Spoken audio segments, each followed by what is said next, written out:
what's going on? You want to start us off? Yeah. So welcome to Living in Rockland County, our little podcast thing going on here. We're so excited to talk to you and hear all about, what you do and how you got where you are. Yeah. So episode 3, let's kick it off. Tell us a little bit about, your who you are, where you work, what you do. Give us a little background. I'm Dr. Raphael Castro, but most people just call me Raphael. I'm a sports chiropractor based in Pearl River. I own the office called the Movement Lab. It's a combination of physical medicine practitioner, so chiropractor, physical therapy, acupuncture, massage, stretch therapy. We have pretty much a little bit of everything that envelops the physical medicine world here. I've been here for about 12 years, but the office has been completely redone about 2.5 years ago during COVID. So that was fun. But I'm a lifelong resident of Rockland. I currently live in Valley Cottage, which is where I actually grew up in Valley Cottage as well. I went to Don Bosco Prep, so I'm big into the North Jersey area as well. But I like the county. I've always have. It's that perfect combination of close to the city, but not too congested. So other than that, I have a 15-month-old son with my beautiful wife. And like I said, we plan to be in Rockland for quite some time. So I love it. Me too. Yes. Well, so you're better known as the lifting doc. How'd you get that nickname? So a few years ago, like everyone else, I realized that social media is definitely more the place to market and just to be in general. But my main clientele at the time, which is still true before COVID, I took care of a tremendous amount of CrossFit athletes. So in the Hudson Valley area, I probably had about 19 boxes, which is their individual gyms. So CrossFit was for a long time my number one clientele. They're always getting hurt, right? Oh yeah, it's an intense sport, and it encompasses everything from true amateurs to some high-level competitors. But really, anybody who's in the barbell lifting world, from high school athletes just trying to get stronger for their individual sport, or the weekend warrior just keeping in shape at the gym, that was a clientele I was very comfortable with, and I myself has just been an avid lifter for years upon years. So. I came up with that screen name after following a bunch of people I liked. It wasn't taken. I was doing one of those things of like, well, what's a cool thing without being too pretentious? And then once I came upon the lifting doc, it was like, let me Google this. Is there a website? Is there, is this free? And as soon as like all the domains were free and were really like affordable, I was like, screw it, it's mine. I'm taking everything. So.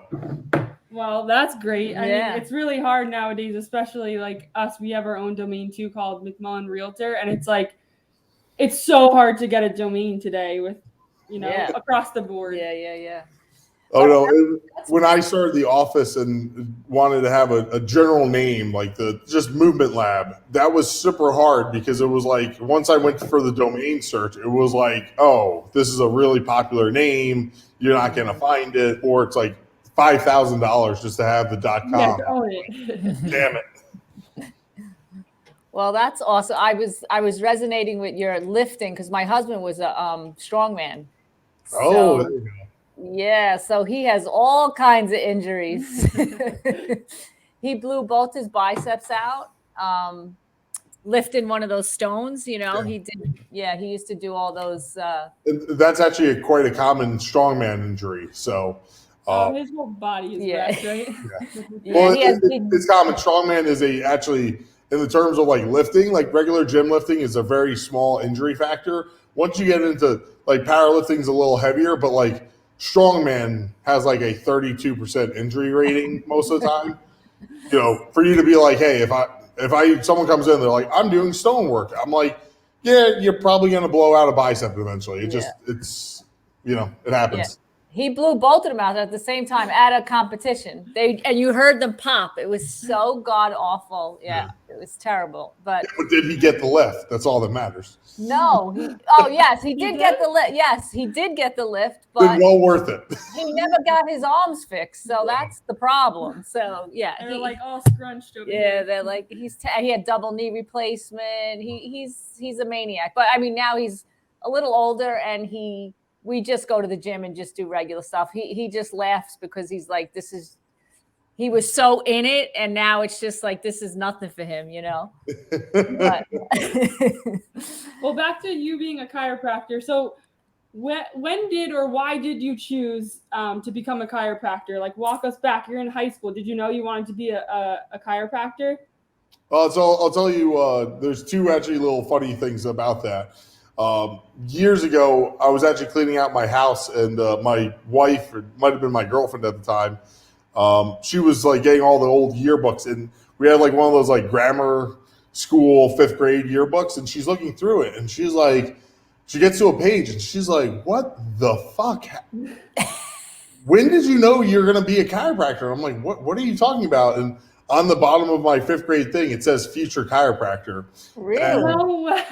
I'm only assuming that my dad was a manual worker. He owned steel shops in Mount Vernon, very hard manual work that I was always with him. So he probably went to the chiropractor a lot, and that was one of the doctors I always knew. So I probably had just said that as a kid, not even really knowing what that meant. But my wife always finds it funny that I have this super old little grammar book that says a chiropractor. But I knew I wanted to be a chiropractor. I got hurt in high school at Bosco playing multiple sports. And really what ended up happening was it was a great story. I ended up hurting my right hip and having a partial dislocation of my sacrum onto my pelvis. It's a brutal injury. But my dad brought me to my regular doctor. The regular doctor sent me to a surgeon, and the surgeon's like, "We need to put a metal rod through your hip," all these things, and not exactly what you want to hear. But the chiropractor my father was seeing, in his office, he always had, he treated a lot of athletes, and he always had he was a sports chiropractor. He could treat this. So my dad was like, "Well, let's just go talk to my chiropractor and see what he has to say and get his opinion." And I remember going there, and he looked at the x-rays and everything, and he just goes, "Listen, I think I can help you." He goes, "If you give me about 3-4 weeks, because if you're not getting better," he goes, "you can always have the surgery, but if you do the surgery first, we're more limited on what we can do."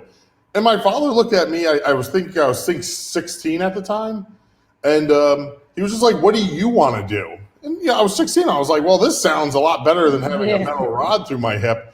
And I just remember seeing him for like 3-4. It was probably actually really 2 months of seeing him, but within the first 2 weeks, I felt tremendously better. I could tell I was going to be better.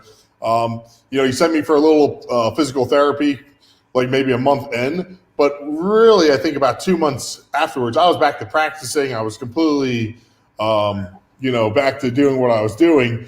And from that point, I was probably always going to go some route of medicine. But at that point, I was amazed that someone was, offering surgery, and another person was like, "Hey, here's a conservative method.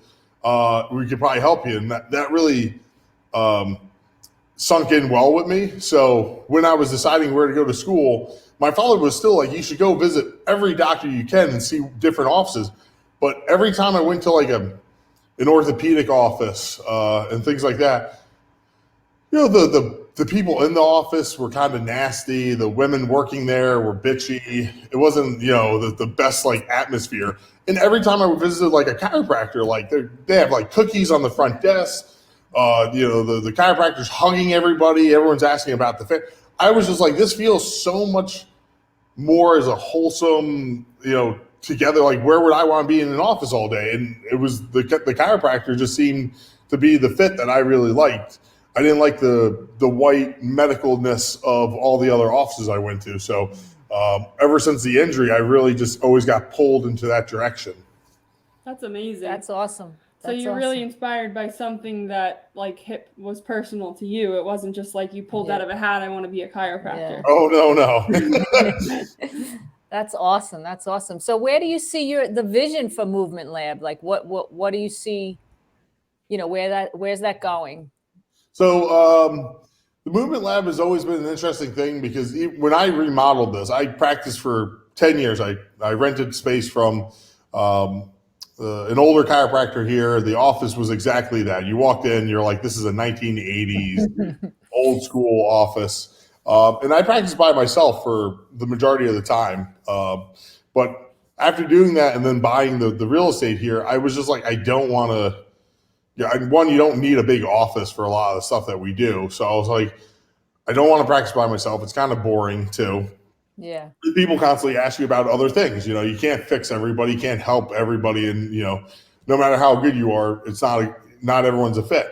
So I was like, you know what? I just want to have other people with me, one for entertainment purposes, of course. But so the movement lab was always kind of like a clinical reshare space where I was like, I know amazing PTs. I know amazing acupuncturists, massage therapists.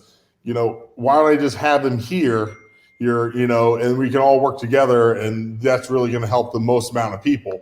So my vision for the lab is really here would be to get a little bigger and to offer, something every single day, which we pretty much do. I'm still looking for, maybe one or two other components that would fit in well, but besides that, I would probably do a second office eventually, and it would be exactly the same format, probably just in a larger atmosphere. So you've been to the office before, but like even if I swing, and by the way, I love Christmas, so Christmas live here. But like if you don't have like a small gym in your office, I don't even consider you a real rehab facility anymore. Mm-hmm. But like the next office would probably be more focused around a legitimate small like personal training studio where people would be doing a lot of prehab, rehab work, and then having probably 8 or 10 providers, and they're all renting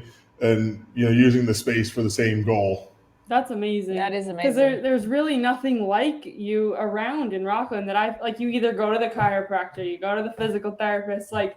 Especially for me, like I came in a couple weeks ago, maybe a month or two ago with my back pain. And it's like, I got to hit each one of you and now I'm better, like I'm miraculously all better. So I love that it's like a one-stop shop kind of thing, Yeah. And, the other thing is like around here, the number one issue is we have amazing providers like in Rockland, Westchester, Bergen. There are people who are just absolutely the best in their fields, but the cost of renting space individually is going sky high. I mean, having a nice, decent space today is at least $3,000, if not even more. And that's a space sometimes you can't even change, So when I was redesigning the office, I said to my wife, I was like, I want to be able to have other people in here, share some of the expense, but really make it a lot more profitable just to be in an office without having to worry about everything. Because the other thing is, with something like the holidays comes up, it's 4 or 5 people all pitching a few dollars together and be like, oh, we'll do some lights displays and an extra tree. And it makes everything a lot nicer as opposed to being like, hey, I want to do a nice display, but like the extra $1,500 is, on top of the rent and everything is going to crush me. So having, a space where we all share it and cover the expenses together, it makes everything so much more affordable and so much easier as a provider because you don't have to worry about that crushing overhead. Yeah, absolutely. Let me see. I don't know why. Can you hear us now? Yeah. Okay, I don't know. It just started echoing for some reason. Are we echoing again? Yeah, it's like a little bit. I don't really hear it on my end. Okay, all right, we'll keep going. So especially like we've talked about this and us being realtors in Rockland, it's just the taxes here are just absurd, and like you said, it's expensive to live here. We live in one of the most expensive states in the country. And if you zone into Rockland, it's even a little bit more expensive. Yeah. So, and it's so smart. Yeah, right? It's just so smart. It's brilliant. Yeah, it really is. And I think you're going to see more and more of that, with the world is changing so fast in front of us with business, and so many people do want to be entrepreneurs. You're seeing a bigger pool of people. Like years ago, you didn't see as many. Like if you wanted to be an entrepreneur, they thought like, what are you, crazy? You should get the pension, but it's different now. And to have a vision of that, to have other people, and like you said, you're able to help other people without feeling like now you're worried about your bills and this and that, because you have other people helping. So it's really I commend you. It's an awesome thing. I'm going to come and see you because I have a stiff neck right now, so I'm coming to see you. It's funny because one of the things I learned actually from renting from the older chiropractor that I did for years is like one of those life lessons of like what not to do. And he was basically the example, and practice in life had changed a lot from his like 80s to the 2010s. But I was practicing in an office where he was, the guy was afraid to do any renovations because it was like, well, the cost. It was like, well, then I have to figure out a way that I can keep the office looking amazingly fresh and renovated all the time, because one, as healthcare continues to change, in the next few years, all the insurance stuff is going bye-bye. Most people are going to have to pay out of pocket for everything. And when people do that, they walk into an office, they want to see something new, fresh, and nice, Yeah. I practiced in an office where there was dust and old rugs and everything, and it was just, you're not going to inspire people to be like, this is the best care you're going to get, when you're like, why is there wallpaper? I totally get that. So our last few questions for you. Oh boy, we're a mess today. Our phones are not on silent. What services do you offer specifically? So if I'm like thinking like, why would if for somebody that's never been to a chiropractor before, why would I come see you? Is it just an every week check-in? Is it because I'm in pain? Why would I come to you specifically? So I myself, I'm a little more specialized than most people, and I mean that in a very good way.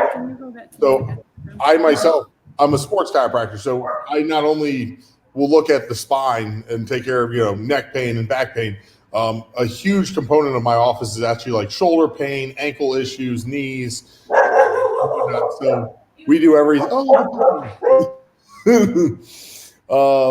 But we do everything from myself. I do a lot of conditio taping, which is done on everybody from amateurs to professional athletes, muscle scraping, cupping. There's a lot of different services that I do that a lot of people don't generally do in general practice. But for the most part, if someone is an active individual and they move and they go to the gym regularly, or they participate in any type of weekend sport, that's really my main clientele. I'll be the first one to admit that if someone's coming in here and they say, hey, like my grandmother, 90 years old, is having some issues, like, can I bring them in? I'm like, no, I have wonderful referral sources and other chiropractors that love that type of work, but I have a very niche market that I love working on, and that's an active individual, mostly females, just because they take better care of their bodies than men do.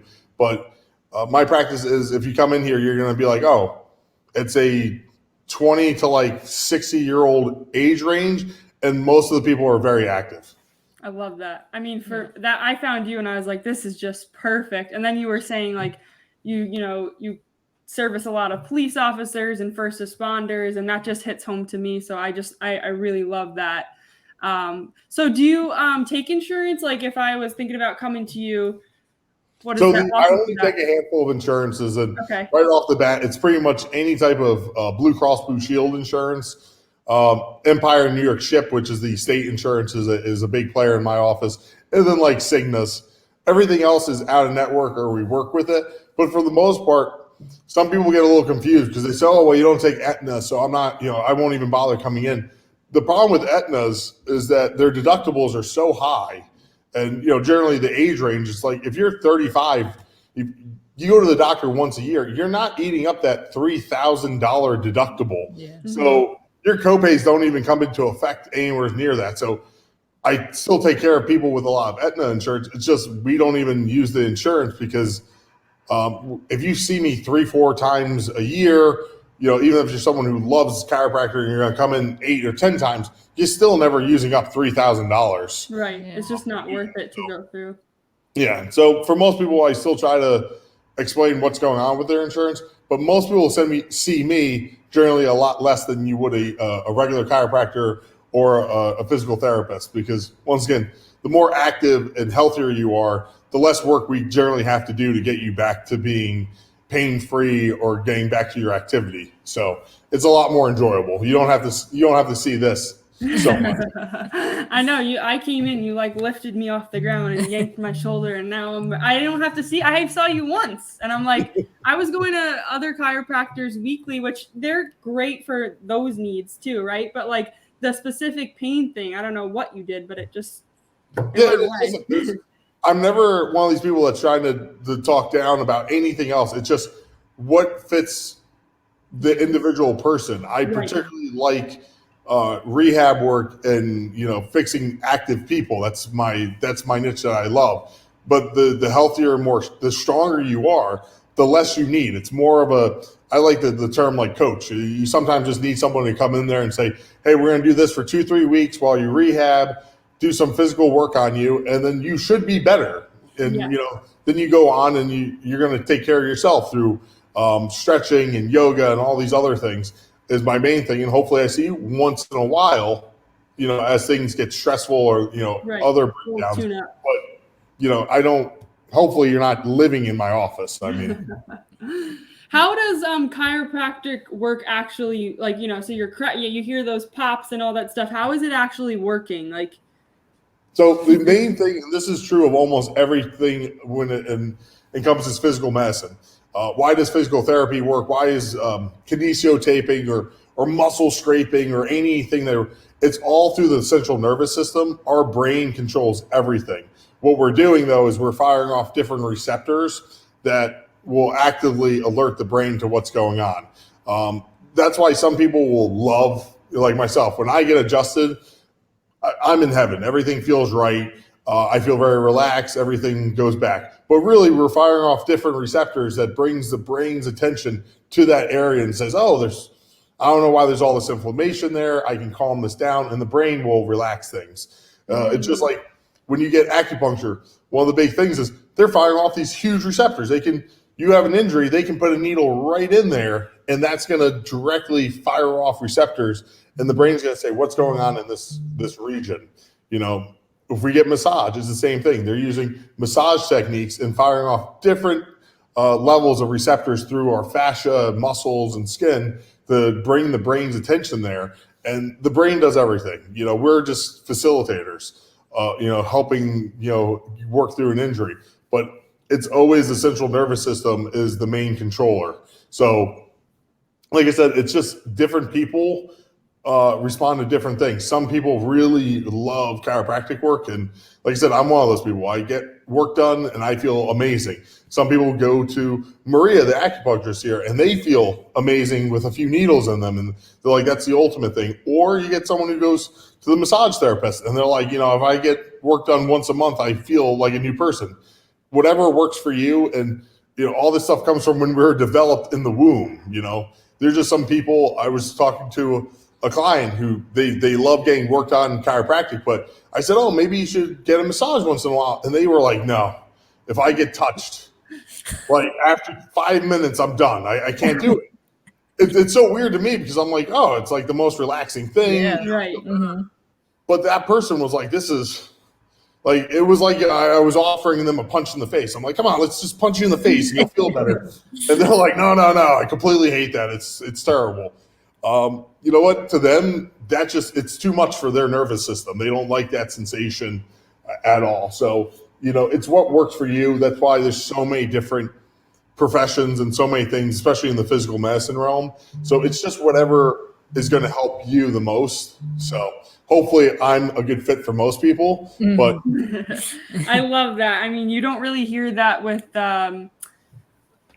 other type of medical fields. And so I like to hear that, it's customized, that each person has their own preferences and their own things that work for them. And that's where we need to lean and go towards as a And that's with everything in life, Yeah, right? right? I mean, you can't satisfy every person. Everybody's different. Everybody has different needs. And that's what you said. That's why you have a niche for, you like people that are move their body and strong. And, you're not going to service the 90-year-old lady that needs, something. It's just not what you do. It's not and that's, really nice that you even say that, because most people just want money, come in and, but you really want to help. I never really understood why, when we deal with medicine, there's like a disconnect.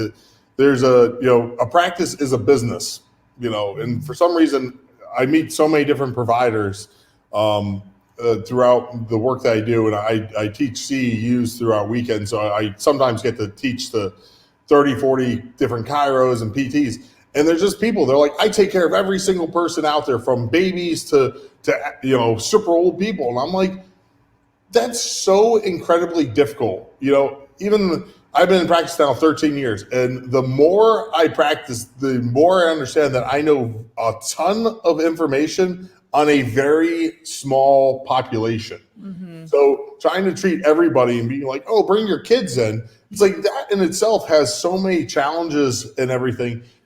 I much rather, and like I said, in Rockland, we have a tremendous source of amazing practitioners that focus in on different things. There's so many people that are just afraid to refer and say, hey, I'm not the person for you. But my personal philosophy is like, if I send you to somebody and you come in here and you look at me, I'm a 330-pound monster. And you're sweating and you're like, oh, you're going to twist my neck off. And I'm just like, you know what? I'd much rather you go see my friend, Dr. Chrissy or Anna Marie, and they're, a lot more low force and they're small. They're still going to get the adjustment done, but you're not going to be sweating, going crazy. I'd rather be happy than, to leave here and be like, oh my God, that was a terrible experience. Mm-hmm. It doesn't make any sense, because that person's going to be far happier and be like, you know what? I can send someone to him, and I know if he's not the right fit, he'll tell them that he's not the right fit and send to the appropriate person. Awesome. I love that message. Well, Raph, it was so lovely having you today. Is there anything else you want to say to Living in Rockland before we sign off? No, not really. I just, living in Rockland for a long time. The one thing I would say is, after this whole COVID craziness of the last 2 years, about a year ago, I lost a dear friend of mine, Mike Russo, here in Pearl River. Yeah. So just if anyone's listening, let's be a little nicer and kinder to people, because everybody's going through something, and especially in this small community, everybody knows everybody. So a little kindness, especially during the holiday season, goes a long way. So I wish everyone a happy holidays, and hopefully I get to torture you guys sooner or later. Yes, I can't wait. I can't wait. And thank you so much, for taking the time. Thank you to all our viewers and everybody that's watching. Go check out Raphael. I don't think you'll be disappointed. Yeah, we'll drop all the information on how to book with him. And we are so happy that we had you today. Thanks so much, Raph.